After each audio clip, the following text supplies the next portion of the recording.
As you know, the topic of today is the power of inclusion. So what's going to happen is when I turn it over and introduce our speakers who are our own Rise Up co-chairs, they will give us some information and then we will be split into small breakouts, because one of the things that you told us last year that you wanted is more time to connect with others. So we're going to go into small breakout rooms, 4 to 5 in a group, and we will be able to have some conversation about what we just heard and how it applies in our own business. So we'll do that, then we'll come back together and share what we heard in our individual rooms, and then we'll go back for another breakout session. So we'll do that a couple of times before we come back and wrap up the entire program. I would like to go right into our topic and introduce our presenters today. We have 2 presenters. As I mentioned, they are the co-chairs for our NAWBO's Rise Up program. And the first one is Tish Times. Tish is the founder of Tish Times Networking and Sales Training. She's a certified networker, community builder, and franchise owner for Network in Action in Phoenix, Arizona. For over 10 years, Tish has been teaching small business owners, solopreneurs, and sales professionals how to increase income with unparalleled sales and networking strategies. She's the founder of Unstoppable Confidence Networking and Sales Academy, which is a business school that teaches a systematic, sincere, and effective approach to networking and sales in order to produce lucrative bottom line results. And partnering with Tish is Laurie Battaglia. Did I say that right, Laurie? Yes, you did. Thank nice. You. I should know it by now, but good. You never know.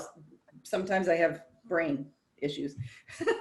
So Laurie's a thought leader, a speaker, an author, and a transformer of people, cultures, and workplaces. Laurie's CEO of Aligned at Work in Scottsdale, Arizona, and she spent over 35 years leading people in corporate environments. Laurie discovered ways to engage team members, build trust quickly, and align them to create happy and high-performing companies. Her life's mission is to change the culture of workplace into inclusive places where all people feel they belong. Aligned at Work provides leadership training, executive retreats, executive coaching, diverse leader training, and coaching, keynotes, and workshops. So with that, I'm going to turn it over to Tish and Laurie. Well, we are excited to be together with everyone today. I believe that we're going to be talking about some powerful topics. We're going to have some powerful conversations. And I think we're going to all walk away with both a better understanding as well as some new questions that will enable us to begin to think through, okay, what are some of the things I may want to kind of change as we move into this new world that we're really living in. So some things that we want to kind of talk about as far as our objectives for today, and these are the things we're going to be discussing. Why should I be thinking about inclusion? Why should I be thinking about racism, diversity, belonging, all of these things that we're going to be discussing today? We're going to really address the question, does racism impact my business at all? Because the likelihood is, if it's not in our face, we're not thinking about it. But I want us to begin to really explore how it might be impacting our businesses and how it might be making us vulnerable, and we don't even know it. We don't know that it's causing us to be more vulnerable than we would have expected until it's there, until it's in our face. And so we're just going to talk about it. And Laurie's going to help us to kind of set some other objectives for how we're going to be chatting today. So one of the things that comes up when we're talking about diversity and inclusion and things like systemic racism is, well, what do I say about this? Do I say anything at all? And I started the morning at 9 o'clock. There was a company that had a conference on, and I got to hear Brene Brown. And one of the things that Brene said this morning, I want to get it right, was, I'm here to get it right, not to be right. And I thought, wow, that really ties in with my experiences around this, because no matter how much I study it, talk to people, read up on it, and everything else, you're never quite there because it's a constantly evolving thing. So yesterday when Tish and I were prepping, we talked about something new that came up for me. I was like, wow, I didn't know that, and I don't know what the answer is. Someone said, hey, you know, have you seen this out there? And I thought, okay, well, what's the right answer? So I went into my whiteness in that moment and thought, well, I don't even know what the right answer for this is. So you're not telling me, you're just telling me it's a problem. And so it's really easy to get worked up about these topics. It's really emotional. And one of the things that has worked well is some of the guidelines that are up there right now. Engage in respectful dialogue. If we go into assuming that everybody has positive intent, it goes a long way. What we know though from diversity thing is positive intent doesn't always cut it, because we can still say or do something that really doesn't land well. It's the impact of it as well. So keep the impact in mind, but come in with your positive intent and really to engage in respectful dialogue and to walk away today learning something from somebody else, because our sisters on this screen have a lot of different life experiences, cultural differences, race, gender, age, all kinds of, you know, backgrounds that we come with. And listen to learn, just seek to learn something and speak with your own voice. When we're in the breakouts or we're in the chat room talking, speak for yourself. Rather than, I had a boss when I was in my 20s that broke me up, though, well, everybody thinks habit. So just speak for what you think and we'll go from there. So we're going to start out with a poll, and Taylor has handed over the controls. And so I'm going to launch the polling, because what we'd like to know is, where are you on the continuum of what you know or background that you have on diversity, inclusion, equity, belonging, any of those terms?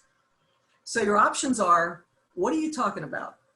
Or, I've never read anything, or I know what I hear in the news, or I found it interesting, so I've read on it, or yeah, I've taken a lot of courses. If you're like me and you come out of corporate, you've probably taken a lot of courses. So let's see where our group lands here.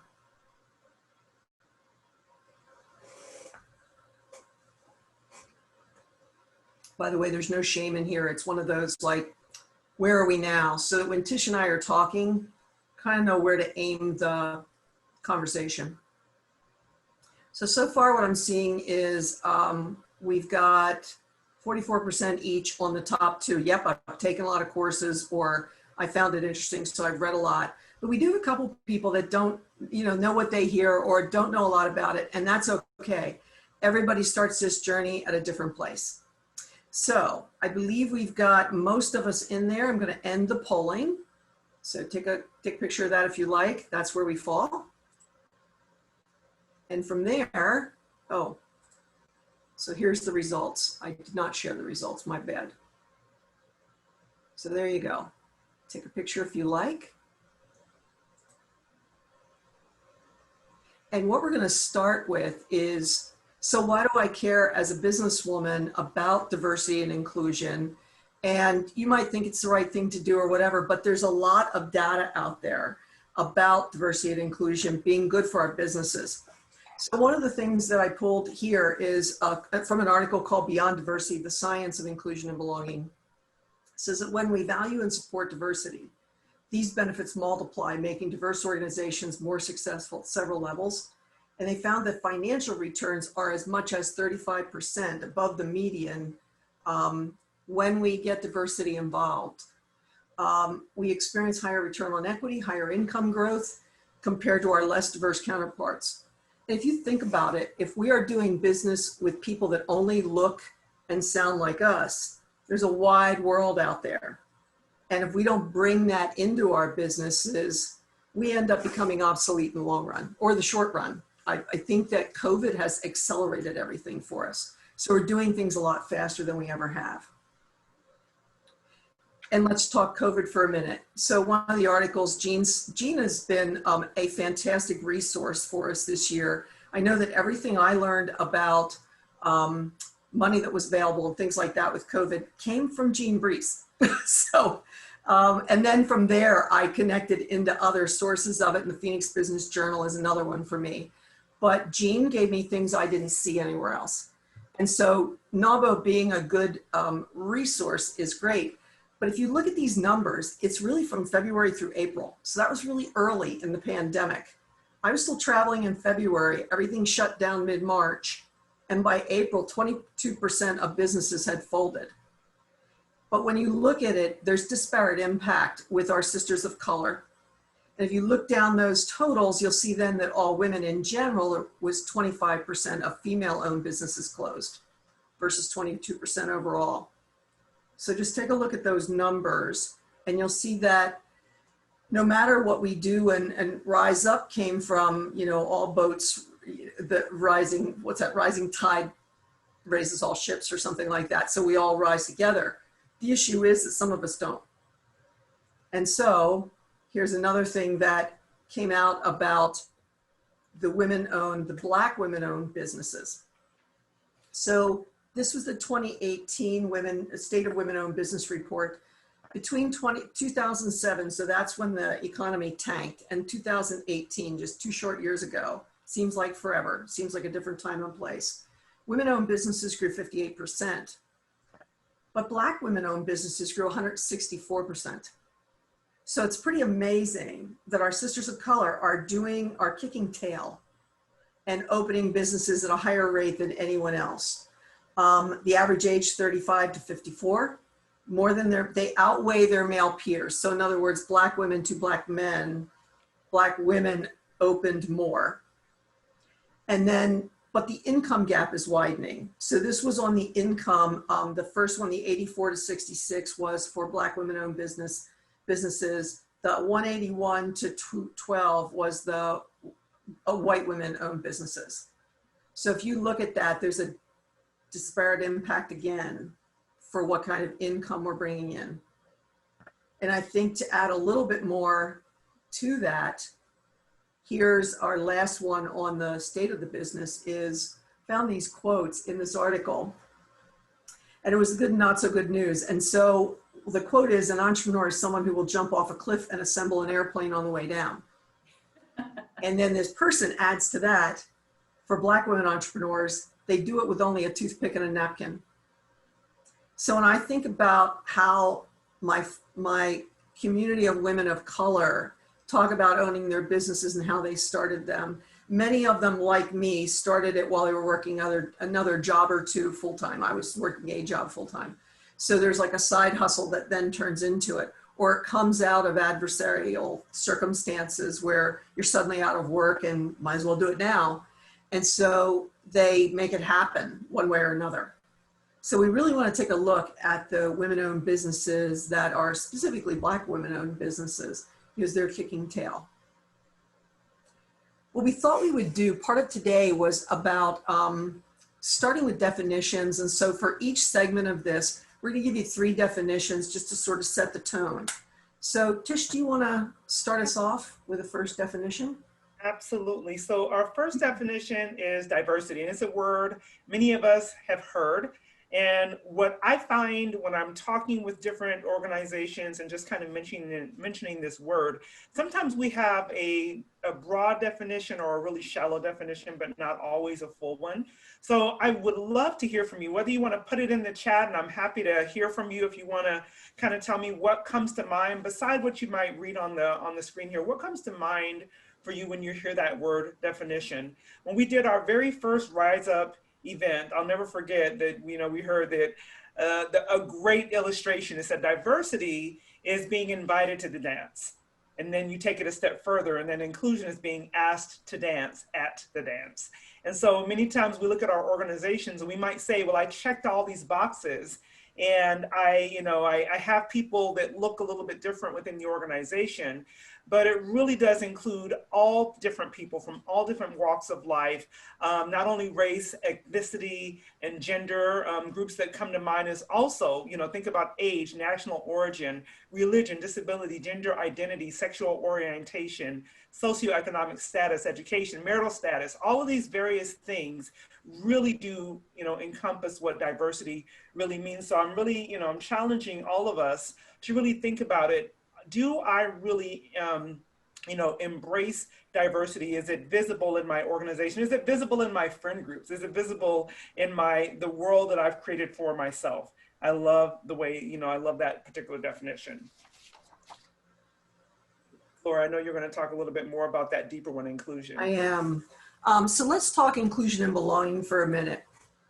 One of the things that we're hearing, I mean, if we go back historically, I want to say it was probably 25 to 30 years ago that in the corporate environment, I'm an ex-banker, we would start to hear about diversity and how important it is to get people in who don't look and sound like us and don't share our background and all that.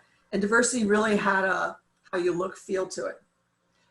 And we got a lot of diverse people into the organization that I was a part of at that point in time, but they didn't stay. And one of the reasons, as Tish pointed out, was about, you know, you're asked to the dance, do you want to dance? And do you feel like you should stay at the dance? And so when we think about inclusion, I went looking for, you know, what does it mean? So you've got a couple things about inclusion and belonging there.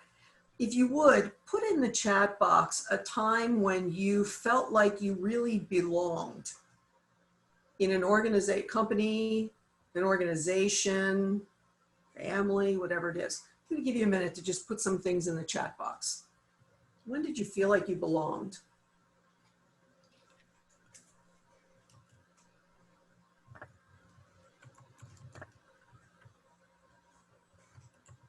Okay, so we've got when I'm with my NAWBO sisters. When else?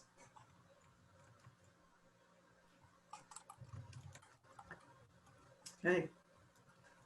Robin says, my own business. First employer. Mm-hmm. Nice. At college, when I'm speaking. So how many of you have ever worked somewhere or been part of a group where you did not feel that sense of belonging? Can I just see a physical show of hands? You did not feel like you belonged. Okay. So sometimes it's put in the chat box, how did you know? For me, I felt like there was a list and I wasn't on it. So for the first 20 years of my career, I was really felt like I belonged where I was, or that I was respected, that somebody had my back, that I had sponsorship. Then I got to an employer where I did not feel that. I kept thinking, what's going on? I've always been able to have what I now know as a sponsor, someone who would tell my story for me when I wasn't in the room, but I didn't feel that there. And at the third place I was in the first 20 years, I didn't feel like I really fit in with the people, but I felt like the leadership respected me. So I felt like I belonged somewhere, but not others. We're getting some good stuff here with not belonging. I hope you're checking out the chat box.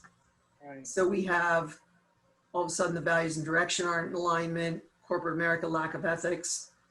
Yes, he took my ideas as his own and I felt outcast. Yeah, who hasn't had that happen? Left out of the conversation, or that my opinion, my expertise didn't matter. When I was in high school and living on the street, felt like everyone else had it and I didn't. So most of us have had an experience where we knew what it felt like to belong and we knew what it didn't feel like to belong. And so when I've talked to people in NAWBO and in my life in general, who are women of color, one of the things that they describe are some of the things that make them feel like they don't belong. A, walking in the room and not seeing anybody like you. So I go back to when I walk in and it was all male. And maybe there was one other female in a room of 40, very common. So of course you knew who the other female was.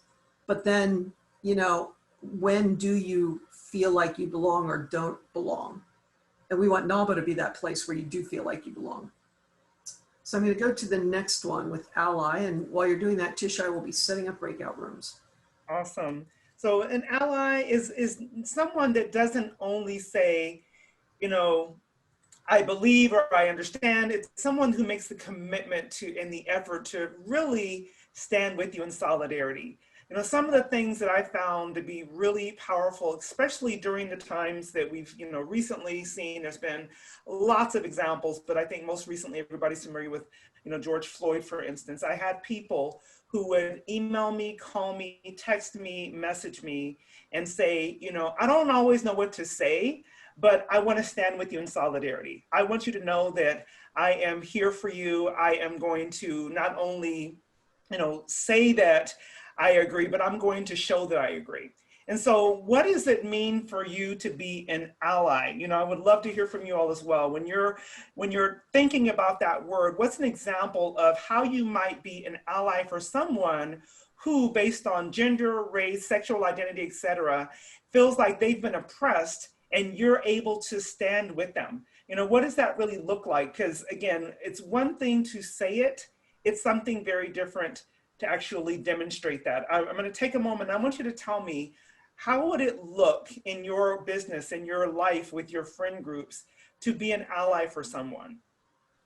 You know, you understand that it's in your own interest to end all forms of oppression, even if it may benefit you for what is happening to continue to happen. You realize that I have to actually stand up for what is wrong and stand with the people that I believe, deserve to see a change.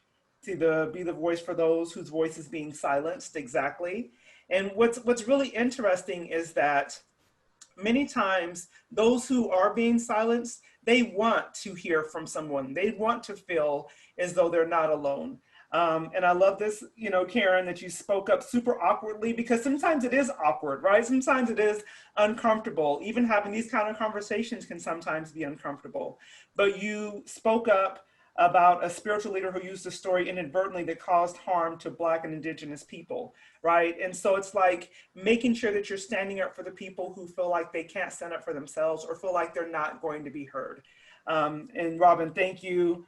Walking the talk, speaking up for those being attacked, all of those things are extremely great examples of being an ally. Sometimes it's not enough just to sit back and say, well, I'm not going to contribute to the problem. Sometimes it's more valuable and more powerful to speak up, to talk about it, to help someone. And when we don't understand, to be willing to listen, right? To be willing to hear another person's point of view, to have the conversation. Thank you, Karen Dorsey. Just to have the conversation and hear from the heart. Those things are so important. And then we're going to go into a breakout room. Laurie, I'll let you go ahead and get that launched. I just handed it back to Taylor because I said, help me, I'm screwing up the breakout rooms. So Taylor is actively putting people in breakout rooms right now. What we want to do when we go in there is, and I'm sorry, Tish, I was in the breakout rooms. Did we go over this Harvard Business Review? No, we just kind of sharing that, again, sometimes just checking the boxes, I'll say all the time, just checking the boxes is not enough. We can say, you know what, I have these initiatives, I'm focusing on the certain things in my business, but they reach far beyond just the marginalization in the workplace. Many times they reach to the fact of people feeling as though, like we said earlier, they're not being heard, they're not being included in different conversations. And sometimes we think that because we've checked the boxes, that's enough. But think about it this way, someone's perception is their reality. And so it's important to have the conversations, to speak loudly about the things that are happening in our world, and to make sure people, especially those people who you are hiring, people who are in your organization, people who are clients, they feel that you are acting as an ally on their behalf. So you can go ahead and go into the breakouts if you guys are ready. Welcome back, everyone. Ready or not? Right. It always seems to never last as long as you want it to last. Totally. So apologies for not having the right slide up, and I'll share my screen again so that you can actually see that we did have a slide. We'll get this right on round 2, I promise. Right. So, it was that handing back and forth thing that messed us up. Okay, so breakout 1 was to introduce yourself, to discuss where you are on the diversity and inclusion journey and how they affected the business. So for our conversations, is there anything that you'd like to share? And while you can prompt somebody else, like, oh, you had a great story, let people share their own. So unless you can talk about trends in general that were part of your conversation. I see Karen, I think it was Karen Russo who said there was a great conversation in room 3. I'd love to hear what made it great, Karen. Okay, well, I won't speak I'll say a sentence or two, then I'll certainly open up to the folks in the group. So the conversation, one of our themes was like a real intent to learn and to have communication, but also the experience of feeling a little bit awkward or not quite knowing what to say. So if a George Floyd event happens and you're interacting with someone, how do you say some version of this is awful, but I don't know what to say, but I want to know how you feel. A little bit, Tish, like the people who reached out to you. And we just had a little conversation about how that's part of the journey. And particularly for people who are white or white passing, it's the understanding that it's like, we don't have to be perfect. Our interest in having the conversation, we can be learners and we can kind of let go of the idea of being perfect. Love it. Thank you for sharing that. Anyone else from your group? I'd love to hear from at least a snippet from each of the rooms. What was it? I'm happy to share how our room went, or I actually have someone from our room share how our room went. But what about someone else? Let's see, room 2, if you know what room you were in. I have no idea what room I was in. Okay, well, you can still share. Kind of the same thing. People came to learn. And I guess I don't want to speak for somebody else. So I'm hesitant to say anything about the conversation. Any trends, Jean, that you saw overall? I think that the trend that we talked about was being intentional. Yeah. And wanting to learn more. Yeah. I think that it's important to know it's okay not to know what to say. It's okay, to feel like, I wish I could do something. I want to be an ally. I want to participate in some way, shape, or form. I don't know what to say, so I'm not going to say anything. It's okay. And we're going to talk a little bit later about how you might be able to step out from that, and say, okay, this is what I'm going to do. I don't know what I'm going to say or what to do or what to say, but I'm going to do something. So we'll get there for sure.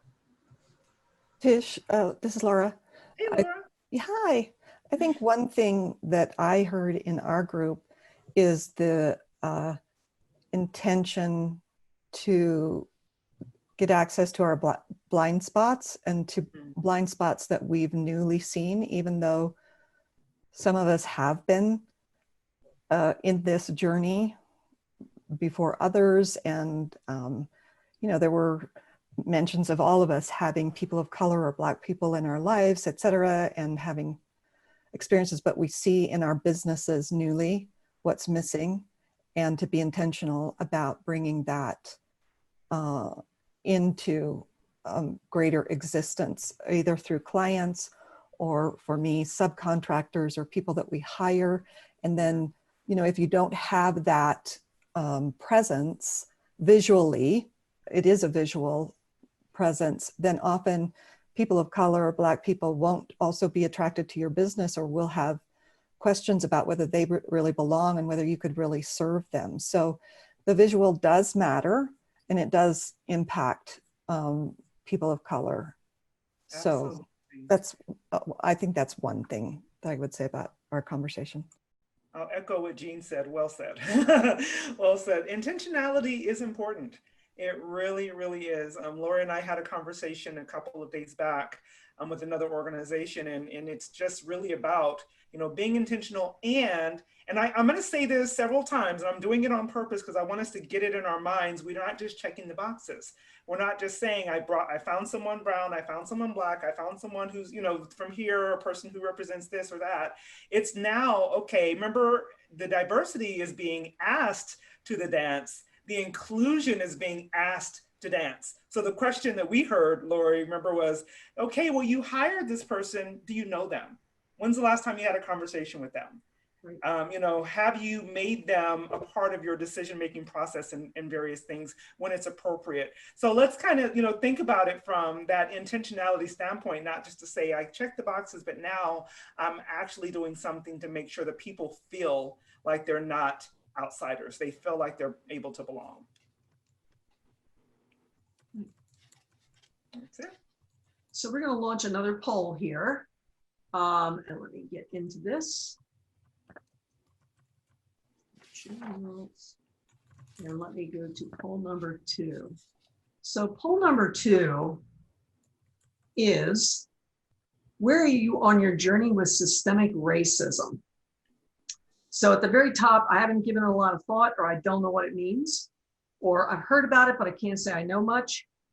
I know a bit about it, but I don't know anyone personally that's been impacted. It has not impacted me personally, but I know people that it has, or it's impacted me personally. So we'll take a few minutes to get your answers in there, see where we fall across the board.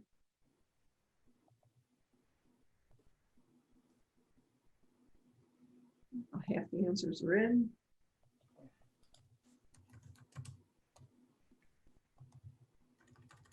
This moment in time, we are heavily weighted toward the fourth answer. Systemic racism has not impacted me personally, but I know people that it has. Okay, one more second or two to get your answers in. And I'm going to shut it down. Okay, so let me end the poll and share the results. So here's our results. A couple of people have had it impact them personally. A lot of people have had it has not impacted me, but I know people that it has. And then there's a couple of people that have heard about it, but can't say that they know too much about it. Take a picture of that if you would like to see what the answers are. And so we're going to dive into systemic racism, and again, get into 3 definitions just to give you an idea about where we're going with it. Yeah. So Tish, start us off. Yeah, there's this phrase, and I think it is important for us to understand some of these phrases that get tossed around, and we may hear them on the news, we may even hear them in our businesses, but not be really clear about what they mean. So beyond just sharing, I'm going to share what this definition says, at least a portion of it, but I also want to kind of give some examples of what might that look like in our lives, and for us to kind of think about, I know I've been in rooms where something has been said and I'm like, oh, I've done that. Oh my God, I didn't even realize I had that bias. I had that thought before. So it's also known as unconscious or hidden bias. So you might hear it said in all these different things, but it's negative associations that we hold. We don't think about it. Most of the times it's things that we've been raised to believe. Some of the things that are just maybe because it's the way our mom did it, the way our father did it, the way maybe the school we went to, so many different things. So really looking at the biases that exist that we just have yet to acknowledge. So think about it from this perspective. Might you think about the 3 best friends in your life and how many of them look just like you?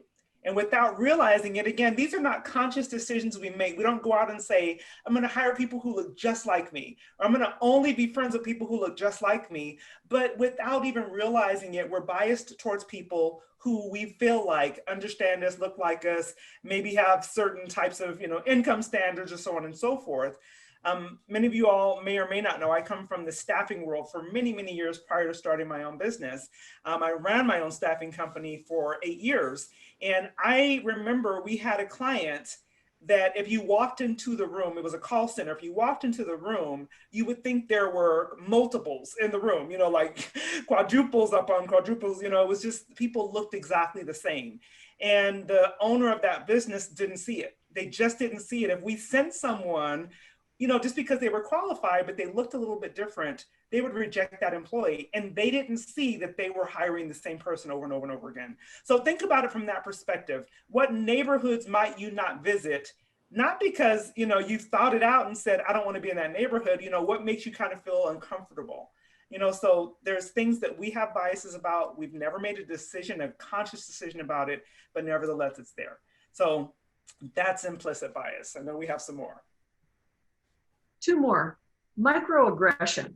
Now, this is one of those that has sort of sprung up in the last couple of years. And I go back to when my last employer, a couple of women and I were bringing in, this goes back 10 years, about 8-10 years, lean in circles. And I was the oldest person in the group, and my boss was about 12 years younger than me. And then there was a woman who was probably 40. And it was the 40-year-old that was the best at explaining things that I had taken for granted for years. So as early as in my 20s, when the HR director said to me, see, I wouldn't think a woman would want to go out and walk around in the dirt like that about an appraisal job. And I corrected him really quickly. But it's things like that that build up over time. So think about the things that have been said to you over time that just made your hair like, did they just say that? So we do it without necessarily meaning to do it. And so microaggressions are things that build up over time. Maybe they're said in a hostile way, but some of the things I've heard people say is, I walk in the room, I'm a woman of color, I get asked to a different degree about my background and my experience and why I think I'm qualified to do this. And when I watch the conversations with my white counterparts, that's not happening. Now, as a white woman of 64 years old, I think to myself, oh, that's just age. Is it? I'm not sure. So I would jump to a conclusion, make nothing of it, but there is something there. So we as humans do this to other humans and we don't even know we're doing it. So think about that. This is just more to like raise up the awareness that this stuff happens to us. Anti-racism. This is the big one of the time we're in right now. So when George Floyd happened, and that just brought everything, I mean, it's been going on forever. And yet it was that one that was the one that drove us into this activist place. I think more of us became aware of it because we were at home for the most part. And we had more time to be on social media and watch TV and do something about something.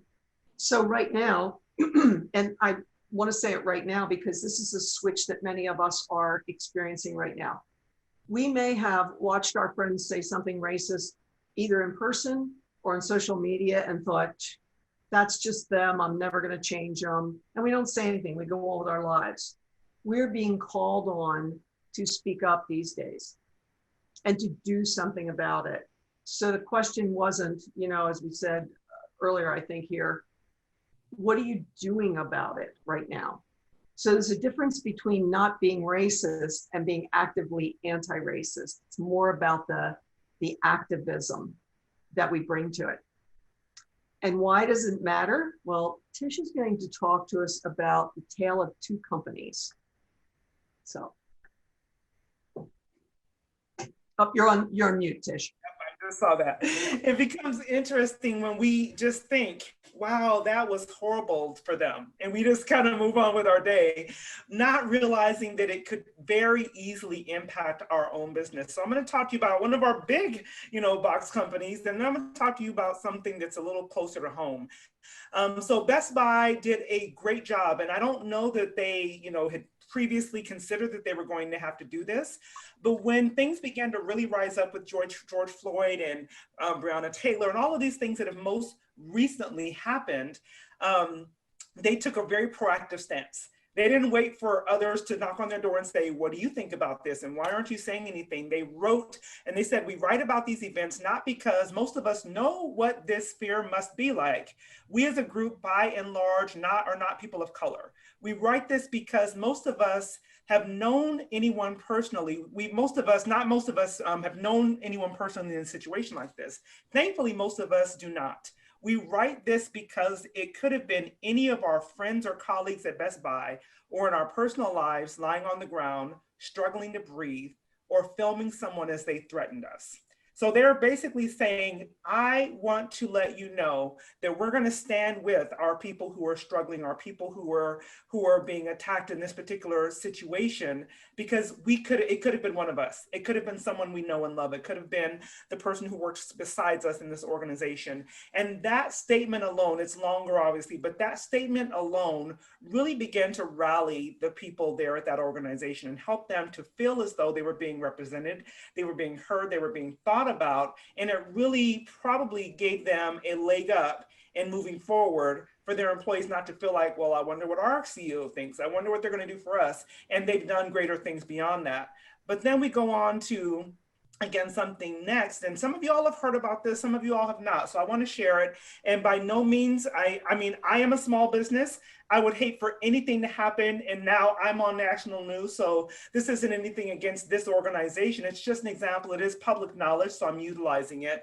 But the Arizona Foothills, the owner, again, carrying on, may or may not have thought about how he might take a stance on what was going on in our world, not realizing that his wife would go on social media and make a very racist rant and it be publicized over and over and over again, to the point where many of the advertisers pulled, people who were subscribing pulled. There was a huge national story about the racist comments that were made by the owner of this magazine. So once again, you're standing by going, wow, that's terrible for them. I would never let that happen in my business, not realizing that it's happening as you're speaking, as you're thinking it. So really start thinking about, okay, where am I vulnerable? Where might I even realize that I'm vulnerable? Where might I need to take a more proactive stance? Make sure that my team knows where we stand as it relates to systemic racism, as it relates to inclusion, belonging, all of these things, so that we don't get caught off guard. It doesn't even mean that you could never have something happen, but the likelihood at least gets lowered because you've taken a stance, you've made people aware of what you believe and how you feel about this, and you instruct them. These are not the things we're going to do. We're not going to show up this way. We're not going to be portrayed in a manner that even has the scent of racism. And so really consider, how might your business be vulnerable? And then when you kind of think about it, how we respond to these large scale diversity related events, it really does, it can either cause your employees to feel psychologically safe, or it can contribute to the racial identity threat and mistrust of the organization at large. It can make them feel, some of those Best Buy employees in the articles that we were looking at, they felt like they have my back, they're with me. Whereas other organizations, and I've seen it and I've heard it over and over and over again, where people felt like, where do we stand on this?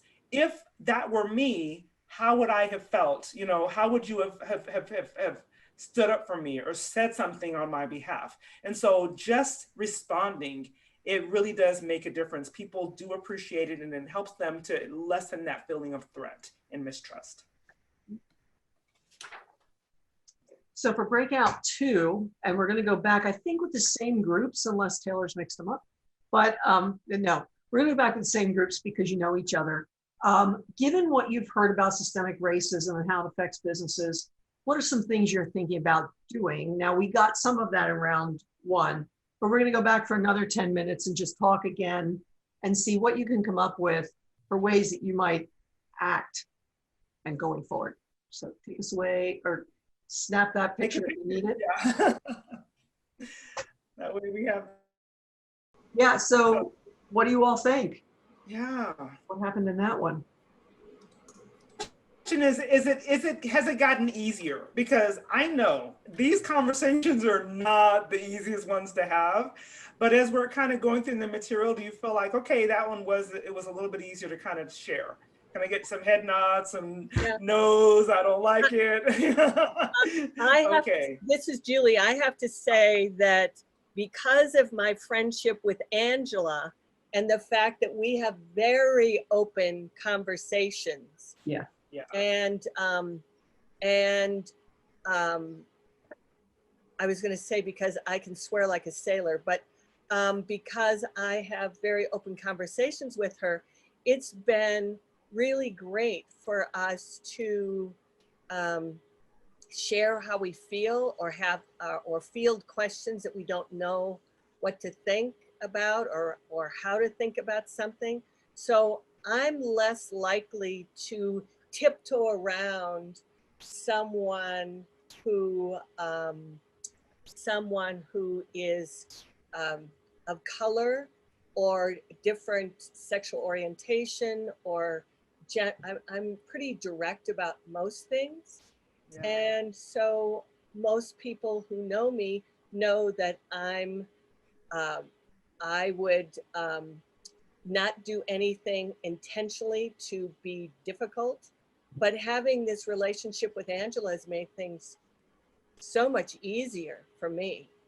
Yeah, yeah.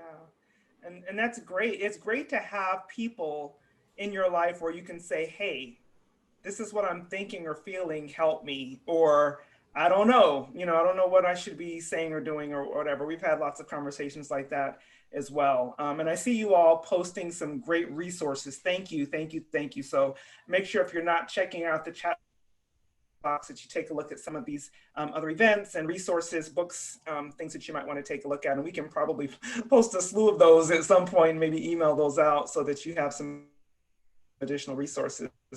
So you want to go back to the slide, Laurie, so we can get our and wrap at up the going end, on here.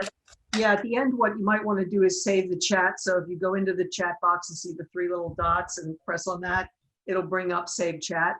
So if you want to save it, it'll get you in a text doc. Okay. Yes. Tish. So we definitely had some great conversations. Can I get maybe 3 people? I always do volunteer or voluntold, but this is a little bit of a tight conversation. I hate to call on you. You're like, I don't want to talk. But I would love to hear from 3 people and just tell me something that you're like, okay, these are some things I feel like I want to do, or at least I'm thinking through now that we've started to have these conversations. Can we get 3 volunteers? And I can't see everybody now, so I won't just call on someone like I was going to. 1, 2, 3, go. All right, I'm gonna call on somebody. Karen Russo. What are some of the things? I know it's safe to call on you, and I Absolutely. can't So I am going to make a commitment that in any kind of joint venture or summit that I'm invited to, I'm going to specifically asking the organizer, how many people of color do we have? How many communities do we have represented? Let's make sure we don't have a group that all looks the same. Yeah, I love that. And I'm going to speak for someone. I hope you don't mind. I'm speaking for you, but I'm going to because I think it's important.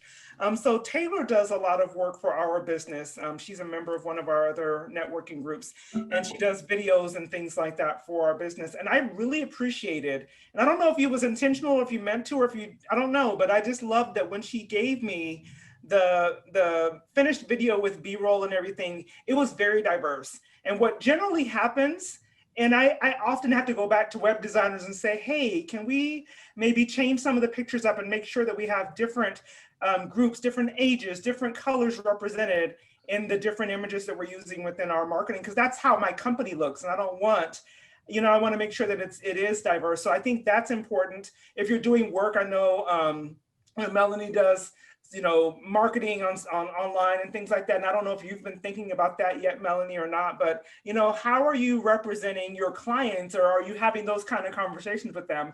How do you want this to look? Does this represent your brand, your business? And I think that's an important thing as well. Anyone else want to share before we move on real quickly? We're almost out of time. Okay. So I want to just, this is an article from the Harvard Business Review where we pulled this information. Your Black colleagues may look like they're okay. Chances are they're not. Another social media message that has gone viral really struck us. It said that the Black men and women in Zoom meetings are maintaining professionalism, biting their tongues, sometimes holding back tears and swallowing rage while we endure attacks from a pandemic and police. So understand and be mindful. And what that means is sometimes, and I had one of our members in another group that I manage, her saying that she works for a Fortune 1. I mean, she works for a really large organization. And she said that during the Zoom meeting, things were said about her, not realizing, they didn't realize that it was offensive. And so she's sitting in the meeting trying to hold her composure and saying things about what was happening, not really being considerate of how she might have been feeling. So just be aware of these types of things as we're going into this age of more and more Zoom meetings, more and more company-wide meetings, so that we're being mindful. I'll give it back over to Laurie. And the next thing we wanted to go over a little bit was about keeping silent. The time has passed for keeping silent about it. Decide what you really believe in and don't be afraid to share it. And I would say, now, this is one of those based on the slide we just put up there. I'm always balancing, like, can I ask somebody to give this a look, to tell me if there's anything offensive in it, to say, how does this land on you, without putting it all on their shoulders. That's one more thing they have to worry about because it's my stuff, really.